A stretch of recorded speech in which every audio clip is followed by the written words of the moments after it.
નમસ્કાર, લોકસત્તા જનસત્તામાં આપનું સ્વાગત છે। વડોદરાના માંજલપુર સ્પોર્ટ્સ કોમ્પ્લેક્સથી એક ચોંકાવનારા દ્રશ્યો સામે આવ્યા છે। School game federation of India દ્વારા આયોજિત જિલ્લા કક્ષાની એથ્લેટિક્સ સ્પર્ધામાં ખેલાડીઓ ફાટી ગયેલા અને બિસ્માર ટ્રેક પર દોડવા મજબૂર બન્યા છે। વડોદરાના માંજલપુર સ્પોર્ટ્સ કોમ્પ્લેક્સ ખાતે school game federation of India દ્વારા જિલ્લા કક્ષાની એથ્લેટિક્સ હરીફાઈનું આયોજન કરવામાં આવ્યું છે।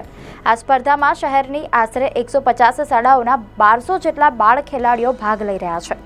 પરંતુ દુઃખદ વાત એ છે કે આ એથ્લેટિક્સ ટ્રેકનું આયુષ્ય પૂરું થઈ ચૂક્યું હોવા છતાં ખેલાડીઓ જીવના જોખમે આ ફાટી ગયેલા ટ્રેક પર 100, 200 અને 400 મીટરની દોડ લગાવી રહ્યા છે।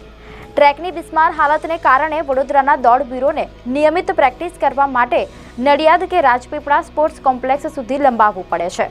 આ સમગ્ર મામલે SGFIના કોચે જણાવ્યું હતું કે કોર્પોરેશનમાં ટ્રેક અંગે અનેક રજૂઆતો કરવામાં આવી છે અને પાલિકાએ નવો ટ્રેક બનાવવાનું આશ્વાસન આપ્યું છે। સર, મ્યુનિસિપલ કમિશનર જોડે ઘણી બધી રજૂઆતો થઈ છે અને એમણે આશ્વાસન આપ્યું છે કે ટૂંક સમયમાં જ માંજલપુર સ્પોર્ટ્સ કોમ્પ્લેક્સ છે એનું નવું રિનોવેશન થવાનું છે અને એના માટેના જે એમણે અત્યારે કોન્ફરન્સ થઈ હતી એમાં એમણે જે જાહેરાત કરી હતી કે અંદાજે 15 કરોડ રૂપિયા જેટલો ફાળો કોર્પોરેશન તરફથી આના રિનોવેશન માટે કરવામાં આવવાનો છે અને અમને ચોક્કસ વિશ્વાસ છે કે સ્પોર્ટ્સ ઓથોરિટી ઓફ ગુજરાત અને વડોદરા મ્યુનિસિપલ કોર્પોરેશન તરફથી આ ગ્રાઉન્ડનું રિનોવેશન થઈ અને વડોદરાના ખેલાડીઓને બેસ્ટ ફેસિલિટીઝ આમાંથી મળશે। એટલે દરેક ટ્રેકની એનો સમય હોય કે ભાઈ આટલા સમય સુધી આ ટ્રેક ચાલશે, તો આ ટ્રેક બનવાને અંદાજે 7 થી 8 વર્ષ જેટલો સમય થઈ ગયો છે અને અત્યારે આ ટ્રેક હવે એનું જે આવ્યું હોય એ પૂરું થઈ ગયું છે। એટલે ઘણી બધી રજૂઆતો થઈ છે અને આનું રિનોવેશન કોર્પોરેશને કીધું છે કે અમે વહેલી તકે કરી આપીશું। આમાં આ આપણે મોન્ડો ટ્રેક છે અને મોન્ડો ટ્રેક છે તો આ આપણે ઇન્ડિયામાં સૌથી પહેલો મોન્ડો ટ્રેક આપણા વડોદરા મ્યુનિસિપલ કોર્પોરેશન આપણે બનાવ્યો। આપણે આખા ઇન્ડિયાનો પ્રથમ મોન્ડો ટ્રેક હતો અને આ એક આનું જે ફ્લોરિંગ હોય એક કાર્પેટ જેવું ફ્લોરિંગ એટલે પ્રી મેન્યુફેક્ચર ફ્લોરિંગ હોય છે। આમાં અપ એન્ડ ડાઉન કે આમાં લેયર નાનું મોટું ના થાય, આખું એક જેવું જ હોય। તો આ ઓલિમ્પિક જેવી રમતોમાં પણ આ જ વસ્તુ વપરાતી હોય છે। એટલે આપણા માટે વડોદરા માટે મોટી ગર્વની વાત હતી કે આ મોન્ડો ટ્રેક આપણાને કોર્પોરેશને કરી આપ્યો, પણ હવે એની આયુ મર્યાદા પૂરી થઈ છે એટલે આ ટ્રેક હાર્ડ થઈ ગયો છે। તો દોડવામાં જે સ્પાઇક્સની ગ્રીપ આવી જોઈએ એ ગ્રીપ ન આવે। એ તો કોઈ પણ ટ્રેકમાં પડી જાય, ખેલાડી પડી શકે છે, એમાં કોઈ એ હોતું નથી, પણ ગ્રીપ નહીં આવવાના કારણે પડી જવાના ચાન્સીસ હોય છે। બીજી તરફ સ્થાયી સમિતિના ચેરમેન વર્ષાબેન વ્યાસે ખુલાસો આપતા જણાવ્યું કે માંજલપુર સ્પોર્ટ્સ કોમ્પ્લેક્સના ટ્રેકના રિનોવેશન માટે ટેન્ડર પ્રક્રિયા હાથ ધરી દેવામાં આવી છે। આગામી ટૂંક સમયમાં જ રિનોવેશનની કામગીરી શરૂ કરી દેવામાં આવશે।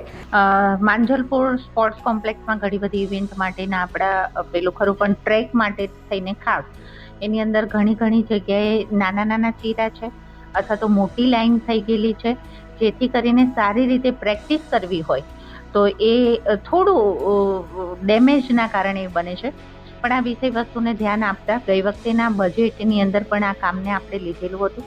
અત્યારે ટેન્ડર પ્રક્રિયાને હાથ ઉપર લીધેલું છે અને જેટલું બને એટલું ઝડપી, કારણ કે હેલ્થ ઇઝ અવર વેલ્થ અને સાથે ખેલો ઇન્ડિયા જીતો ઇન્ડિયા આ કોન્સેપ્ટ સાથે વડાપ્રધાન શ્રી નરેન્દ્રભાઈ મોદીજીનું એક સપનું હોય કે મહાકુંભ ખેલ કરો અને લોકલને પણ એમાંથી જેમ કે વડોદરાવાસીઓ અહીંયા જ પ્રેક્ટિસ કરશે, આગળ વધશે, ગુજરાતનું નામ રોશન કરશે અને સરવાળે અંતે આપણે ભારતનું નામ રોશન થતું હોય છે। એટલે જે આ ધ્યાન ઉપર બાબત આવી છે, જેટલું ઝડપથી બને એટલું, જેથી કરીને એથ્લેટ માટેના રનિંગ રેસર આપણા રનિંગ જે કંઈ રહ્યા એને દરેકને સારી રીતે પ્રેક્ટિસ કરી શકે એવું અને સ્પોર્ટ્સ ઓથોરિટી દ્વારા સ્ટુડન્ટ જે સિલેક્ટ થયા હોય છે એને ફ્રીમાં ત્યાં કરવામાં પણ આપતું હોય છે। એટલે કંપની સાથે પણ આપણે વાત કરીને જેટલી ઝડપથી બને એટલું કોર્પોરેશન તરફથી જે કંઈ મદદ થાય એ કરીને ટેન્ડર પ્રક્રિયાને હાથ ઉપર લઈને આ વિષયને ધ્યાન ઉપર ચોક્કસતાથી અને ઝડપથી લેવાશે। ગણતરી એ રીતે છે, ટેન્ડર પ્રક્રિયા હાથમાં લેવાઈ ગઈ છે, ટેન્ડર મુકાઈ ગયું છે। હવે કોણ ભરે છે, કેવી રીતના ભરે છે, કેવી રીતના કામ લેવાય છે હાથ ઉપર, એ 1 બાય 1 સૌ આપણે ભેગા થઈને જોઈને સારી રીતે આ ઝડપથી જેટલું બને એટલી કોશિશ જે ધ્યાનમાં આવી છે એમાં ટ્રેકને બધું સારું બની શકે એ તરફી આપણું કામગીરી હશે.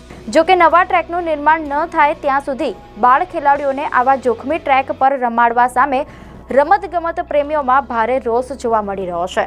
તંત્ર ગમે તેટલા આશ્વાસન આપે પણ સવાલ એ ઊભો થાય છે કે શું કોઈ બાળ ખેલાડી ઈજાગ્રસ્ત થશે પછી જ જાગશે પાલિકા તંત્ર?